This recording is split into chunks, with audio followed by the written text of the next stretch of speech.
Chapter 5. The Hollow Queen's Shadow. Mayra stood frozen before the mirror. Her reflection watching her was something more than curiosity, something ancient. Lena's voice broke through the stillness. Mayra, where's Arya? The question struck like a bolt of lightning. They searched the room, then the hallway. The fire poker Arya had kept near her was lying bent on the floor, just outside the doorway. There were no footprints, no sign of a struggle, just the eerie silence of the castle pressing in from all sides. Arya. Lena screamed, her voice echoing down the long corridor. Nothing. Mayra closed her eyes and whispered something under her breath. Her voice sounded different. Not quite her own. She's still in the castle, she said quietly, but not in a place we've seen before. Lena grabbed her by the shoulders. Mayra, what's happening to you? You're not. This isn't normal. I remember now, Mayra said. She took her to the mirror wing. The what? It was sealed a long time ago, when the fire started. It's where the Queen's spirit sleeps. Before Lena could argue, Mayra returned and led her through a corridor that hadn't been there yesterday.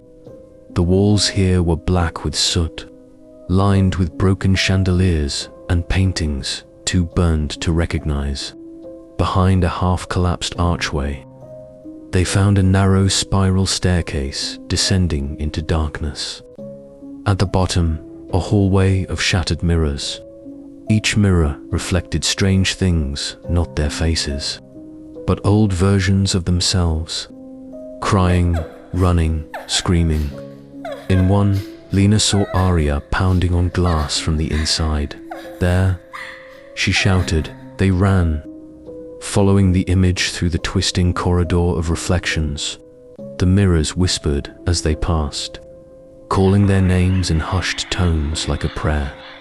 Finally, they reached the largest mirror, framed in gold, cracked through the center. Behind the glass, Arya floated in a sea of black water, her eyes wide with terror. She's trapped, Lena cried. We have to break it. No, Mayra said. If we shatter the glass, we lose her forever. We need to trade something. What do you mean? The Queen demands payment for every soul she keeps. Mayra stepped forward and pressed her palm to the mirror. A red light began to glow beneath her skin. Then suddenly the mirror pulsed, and Arya was flung out, gasping onto the cold floor. Lena rushed to hold her. Arya was alive, but her skin was colder than ever. Her eyes weren't quite the same.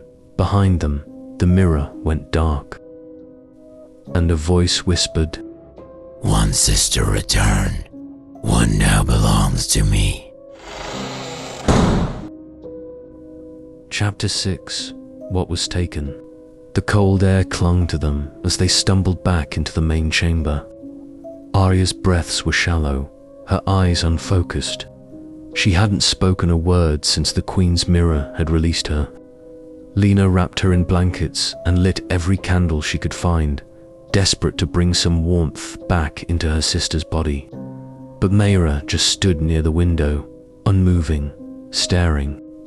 You shouldn't have touched that mirror, Lena said finally, her voice cracking. You said something.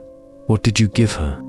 Mayra turned slowly, her face pale, eyes duller than before. She asked for a memory, she whispered. A memory, Lena echoed, confused. Yes, Mayra said, but not just any memory. She took my first one, the memory of our mother's face. Silence.